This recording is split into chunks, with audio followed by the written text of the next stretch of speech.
Hello and welcome to Quickfire Reviews, your no BS, straight to the point entertainment review channel. In this video, we're reviewing Infinity Pool, which comes to us from Brandon Cronenberg, son of David Cronenberg. And if you know anything about these two filmmakers, you know you're in for a wild ride. So the best way I could describe this film is a dark, lonely view into the most depressing vacation ever. So let's get into it.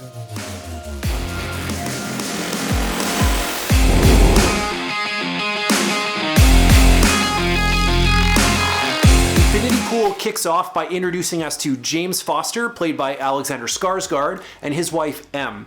James is a novelist, but he hasn't written a successful book in 6 years, and so they decide to head to an all-inclusive resort in a foreign country in order to present James with some inspiration. Shortly after their arrival, they encounter Gabby, played by Mia Goth, and her partner. Gabby says she's a huge fan of James's work and asks if the couple would be willing to have a dinner with them outside of the resort. The attraction between Gabby and James is evident right from the get-go, Gabby being a huge fan of his work and James not being successful as of late, loving the attention from a fan. This sets us up for some really interesting things in their relationship to come. The day after they have their dinner together, the two couples decide to head to a private beach outside of the resort. They spend the day drinking, laughing, and getting to know each other a little too well in the case of Gabby and James. And then they decide in the evening to head back to the resort. Only problem is they've been drinking all day, everyone's really drunk, and James volunteers to drive. Now this doesn't count as a spoiler because this is covered in the synopsis, but essentially they get into a car accident, James accidentally kills somebody. The next day he is arrested by the local authoritarian police who basically tell him that the punishment for murder in their country is to have the eldest child of the victim's family return the favor. So James is essentially sentenced to death. But the cop shares some good news. If James has enough money, they have a way that he can get out of it. Fortunately, James's wife comes from money, so they are able to do this. And it turns out, and this is where we get a little sci-fi, that this country has the technology to essentially clone somebody. Their physical likeness, their memories, it is essentially a second version of them.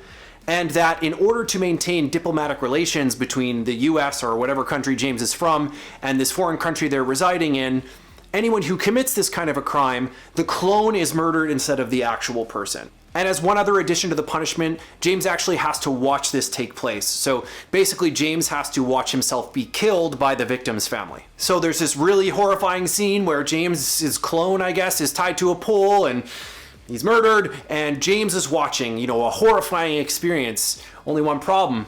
James kind of likes it. So the rest of the film begins to explore some very dark themes, including self-deprecation, shame, self-hatred, and hedonism. I can't say too much more beyond that, otherwise we're going to get into spoiler territory, but this is essentially the setup for the film.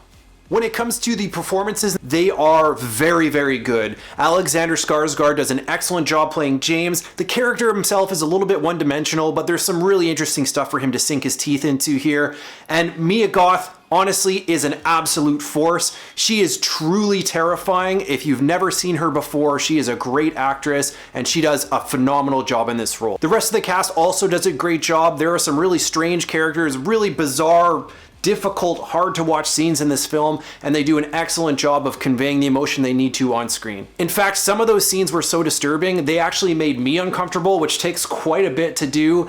There were some scenes that were really hard to watch, some scenes where I actually turned my eyes away for a moment, and there's even one massive adult scene that goes on way too long, and I have no idea how they were able to show it in the theater. Ultimately, the performances are really the standout piece of this film. If there's anything that you're gonna like about Infinity Pool, it will be that. Regarding the execution, I feel like it does an okay job, but honestly, it feels like two different films. The first 30 minutes or so is a really interesting setup, and they start to touch on some of the sci-fi stuff, and then the rest of the film just goes in a completely different direction. Not necessarily a bad thing, it just feels a little bit disjointed. I know they have these high concept themes that they're trying to explore in this film, and they do an interesting job of touching on them, but I feel like they kind of miss the mark. They don't quite stick the landing. It's like they were almost there trying to teach me something and then just didn't quite get there, and I ended up feeling just kind of depressed and isolated and really icky afterwards. There are some truly shocking moments. There's some interesting camera work. The concept itself is kind of interesting, but the sci-fi piece of it feels sort of half-baked. There is no doubt this film will make you feel something. It's just probably not going to be something good. Ultimately, there were some scenes that just were super uncomfortable, and so if their goal was to like make you feel like you wanted to crawl out of your own skin,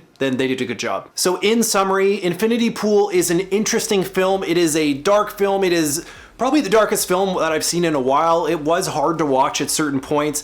Some of it felt excessive. Some of it felt like it was completely unnecessary. I didn't love the ending. It felt very unresolved. But there was some good stuff here too. So I would say if you're into this kind of a film, if you like films that just make you feel really uncomfortable, explore dark themes, then probably you want to check this one out. If that's not your thing, you don't like films like, let's say, Midsommar or Possessor, then maybe stay away from this one. With all of that in mind, Quickfire Reviews is going to give Infinity Pool a 5 out of 10. There's some good stuff here, but there's also some mediocre stuff, and the execution wasn't done all that well. If you end up watching it, I think you'll see what I mean with the performances. That's really the standout piece. And when you finish it, make sure you run some water, because you're probably going to want to take a shower.